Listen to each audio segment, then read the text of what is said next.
Robert Lee and I swear to support and defend the Constitution of the United States against all enemies, foreign and domestic. Lee's final oath was to the Constitution of the Confederate States of America. Article 4, Section 3, Part 3 reads, "In all such territory, the institution of Negro slavery, as it now exists in the Confederate States, shall be recognized and protected by Congress and by the territorial government." Alexander Stephens, Vice President of the Confederacy, in his infamous 1861 Cornerstone speech said, "The prevailing ideas entertained by Jefferson and most of the leading statesmen at the time of the formation of the old Constitution, where the enslavement of the African was in violation of the laws of nature, that it was wrong in principle, socially, morally, and politically. It was an evil they knew not well how to deal with, but the general opinion of the men of that day was that somehow or other, in the order of providence, the institution would be evanescent and pass away." This idea, though not incorporated in the Constitution, was the prevailing idea at that time. The Constitution, it is true, secured every essential guarantee to the institution while it should last, and hence no argument can be justly urged against the constitutional guarantees thus secured, because of the common sentiment of the day. Those ideas, however, were fundamentally wrong. They rested upon the assumption of the equality of races. This was an error. It was a sandy foundation, and the government built upon it fell when the storm came and the wind blew. Our new government is founded upon exactly the opposite idea. Its foundations are laid. Its cornerstone rests upon the great truth that the Negro is not equal to the white man, that slavery's subordination to the superior race is his natural and normal condition. This, our new government, is the first in the history of the world, based upon the great physical, philosophical, and moral truth. This is the spirit of Lee's oath to the Confederacy. He turned his back on our nation's ideals, and in doing so became a traitor. As a patriot, I do not look blindly at such an act. And for those who can and do, it speaks dividends as to who you are as a human being and an American. For hold these truths, for we hold these truths to be self-evident. Mr. Douglas? Dateline Arlington. Here, now, the news. At a time when cherished and sacred institutions such as the office of the presidency and the Roman Catholic Church are making scandalous headlines in a decidedly progressive press, one would have hoped to look to our liberal stars in Hollywood for a shining example, and, failing that, our decidedly progressive, highly educated and enlightened schools for a national model and shining example, but, at least in one suburb of our nation's capital, that simply does not appear to be the case. And, almost with each passing day, simply shocking revelations regarding the attempt by the elected members of the Arlington Public School Board, and their functional staff may well have many during this critical midterm election looking for rallying points, to build courage when courage seems to fail, to regain faith when there seems to be little cause for faith, to create hope when hope becomes forlorn. So, the question, this morning, as the Arlington Public School Board prepares to hear comments from one former school board candidate regarding bullying tactics in which one present member engaged to secure her election, is what went wrong? It is certainly not good for public relations. Yet, ironically, the victor in that electoral contest in 2017 was a public relations specialist, Monique O'Grady, currently employed by AARP, and who began her career, and honed to perfection her photogenic smile in broadcast journalism. Voters unfamiliar with her came to know her for her beautiful smile and signature colorful pink and blue apparel. Is it just a coincidence that this public relations specialist was also the Arlington Public School Board member who surprised many when she broke her silence as an elected school board member to abandon her non-committed position as a candidate and present not only the motion to approve the Arlington Public School Board school facility renaming policy, but also the motion to change the name of Washington Lee High School, an act made more dramatic by her being the only African American currently serving on the Arlington Public School Board, and by her stories of discrimination that she had experienced in her life, albeit not by the Arlington Public Schools, but while crying into a Washington Lee High School t-shirt. As noted in demurrer reply of former Arlington Public School Board candidate Major Mike Webb, regarding an injunction to halt the name change action, it was observed in George Foltis Incorporated v. New York, 38N.E.2D 455, 1941, that the doctrine of residential ipsa loquitur is not an arbitrary rule. It is rather a common-sense appraisal of the probative value of circumstantial evidence. It requires evidence which shows at least probability that a particular accident could not have occurred without legal wrong by the defendant. To negative every possibility that the accident occurred in some extraordinary manner which would exculpate the defendant is often impossible. In the administration of the law we must be satisfied with proof which leads to a conclusion with probable certainty where absolute logical certainty is impossible. This theory of causation, in tort law, was adopted by the Commonwealth of Virginia in Danville Community Hospital v. Thompson, 186 Virginia 746, 1947. And, in the face of persistent denials of facts by elected and appointed leadership, perhaps this common-sense rule of residential ipsa loquitur is the only one upon which we can rely. Is it just coincidence that Assistant Superintendent Linda Erdos, responsible for community relations for the Arlington Public School Board, was chosen to direct this effort to change the name of Washington Lee High School? Ms. Erdos holds a B.S. in English from Westminster College in Pennsylvania, and no advanced degrees, but she did minor in education while in school, but also majoring in speech and theater. Nothing is known about where she spent her formative years after graduation from college in 1973, but in 1998 she began a 12-year career as the public relations manager for the prestigious Washington Post in the nation's capital, just across the river from Arlington. Does it not raise a reasonable suspicion, in this day and age of mistrust in a deplorable national government, that just 4 days after the tragedy in Charlottesville in August 2017, Arlington Public School Board Chairman was describing an agenda item for their bi-weekly meeting as a quote timely review unquote of the school facility naming policy? Does it not raise a reasonable suspicion, in this day and age of mistrust in a deplorable national government, that just 4 days after the tragedy in Charlottesville in August 2017, 10 persons of 11 had signed up in advance to speak specifically during the community comment period on the subject of the renaming of Washington Lee High School, an issue that did not appear on the published agenda?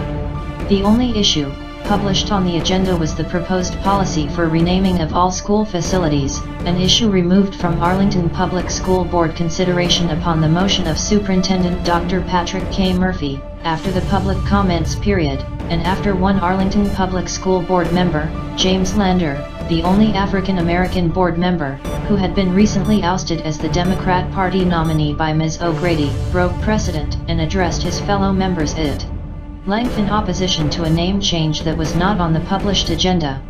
In a very emotional address, Mr. Lander imploringly reminded his fellow members that he was the only African American serving on the school board, that he had the most seniority, and that he had formerly served as its chairman. Does it not raise a reasonable suspicion, in this day and age of mistrust in a deplorable national government, that 9 months after the plan to revisit the renaming policy for all schools, in May 2018, the community relations specialist was heralding the over 800 signatures in support of a name change for Washington Lee High School on a national poll, and not a local one, but claimed to be reasonably indicative of community support? Does it matter that that poll was promoted in ARL Now, one of the major online news publications, shortly after noon on the same day as the Arlington Public School Board held its first meeting on the issue in August 2017, the same paper that cheered during its report of the meeting that the total number of signatures had already exceeded 200? Does it not raise a reasonable suspicion, in this day and age of mistrust in a deplorable national government, 9 months after the plan to revisit the renaming policy for all schools, that by that May 2018 meeting, the technical staff of the Arlington Public School Board had altered their website presentation of the videotape of their meetings, making it more difficult to locate individual speakers, while also noting that at the first meeting they took care to identify, in distinguished highlights, the identity of the first person who had signed up to speak on that night, and who spoke in opposition to the change. Does it not raise a reasonable suspicion, in this day and age of mistrust in a deplorable national government, that 10 months after the plan to revisit the renaming policy for all schools, in June 2018, like at the first instant activism event in August 2017, almost everyone who came out to speak at the meeting for the name change was a known Democrat Party progressive activist?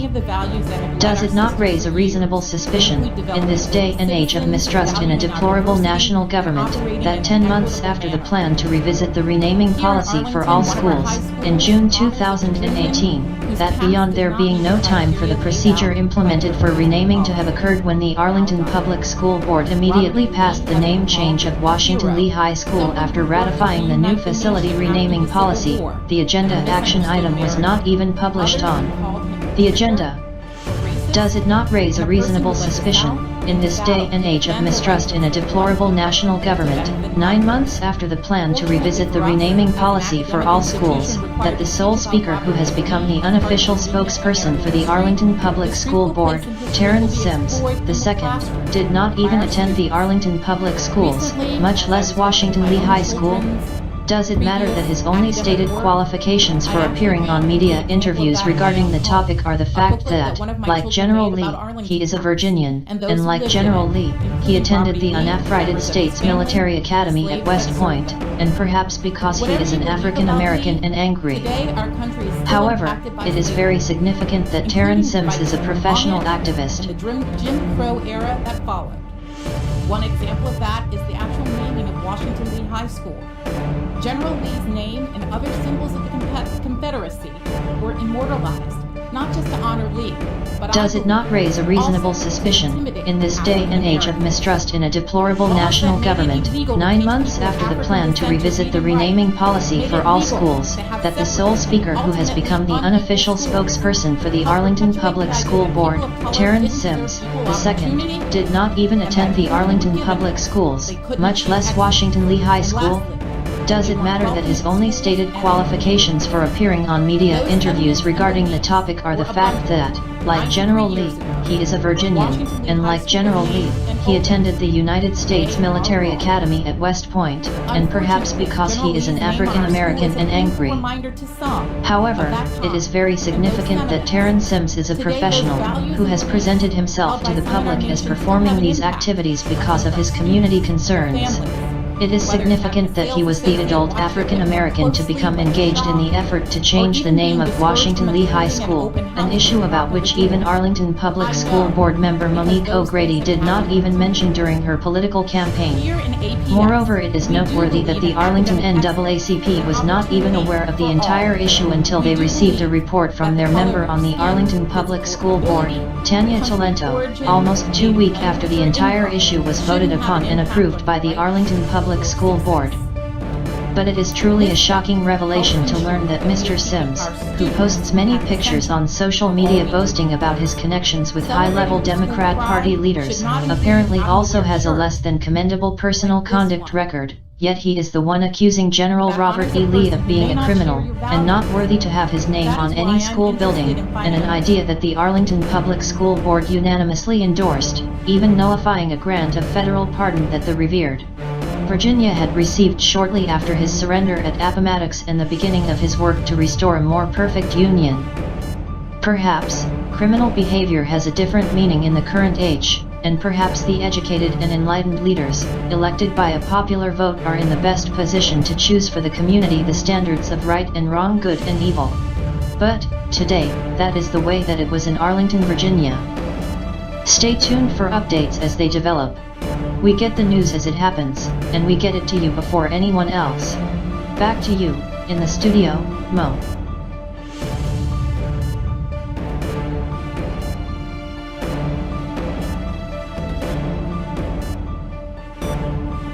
In 1215, the barons of England rose up against their monarch, King John, the son of Henry II, who relented to pressures to sign the Magna Carta, which after 3 revisions became the foundation of English common law. It is of note that John was not the first to yield to the power of his subjects resisting tyranny and excessive taxation, and that shortly before his yielding power, John was the first monarch of England to be excommunicated by the Roman Catholic Church, under Pope III. And it was the tenets of the Magna Carta and its underpinnings of common law administered by courts that served as the symbol of freedom from oppression that our founding fathers were inspired in 1776 to sign the Declaration of Independence. But as all men are not angels, mandating government of necessity, according to James Madison in the Federalist Papers, no government can be any greater than the men within it, as in math, the whole is equal to the sum of all of its parts.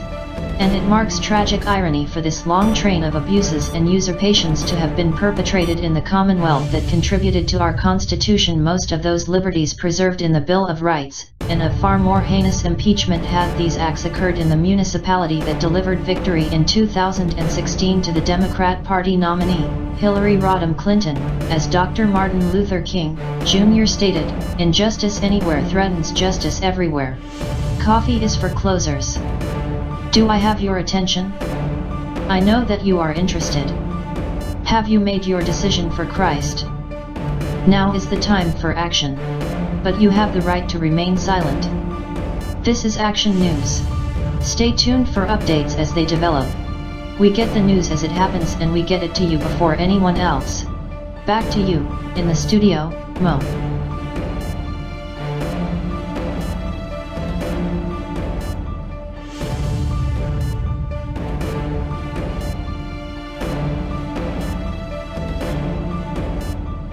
This advertisement was authorized by Mike Webb.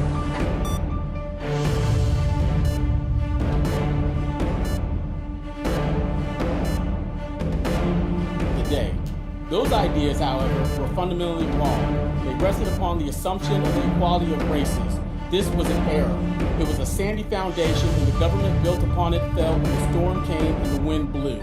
Our new government is founded upon exactly the opposite idea. Its foundations are laid. Its cornerstone rests upon the great truth that the Negro is not equal to the white man, that slavery's subordination to the superior race is his natural and normal condition.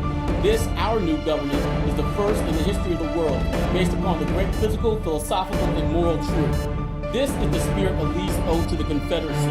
He turned his back on our nation's ideals, and in doing so became a traitor. As a patriot, I do not look blindly at such an act. And for those who can and do, it speaks dividends as to who you are as a human being and an American. For the hold these truths, for we hold these truths. Thank you. Mr. Douglas? Thank you. Back to you, in the studio, Mo.